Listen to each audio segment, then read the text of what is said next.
Ang dami kong narinig na balita, sir. Sabi ng mga dumandalo sa akin,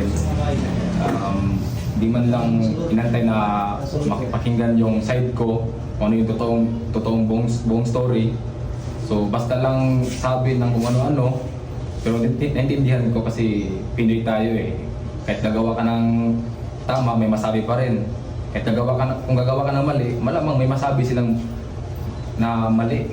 So hindi mo expect na tama yung sabihin nila na nagawa ka ng mali. Saka ano sir, kung makapagsabi sila na napakasama kong tao, ano bang akala nyo sa problema ko ngayon? Nakapatay ako, nang-rape ako, nagnakaw ako, adik ako. Yung problema lang po namin, napakaliit lang po talaga. Problemang mag-partner lang talaga. Nag-away kami. Kayo, di ba kayo nag-away ng partner nyo? Kung di kayo nag-away, congrats! Kasi nasa perfect na relationship kayo. Kung nag-away kayo, atara lang yan.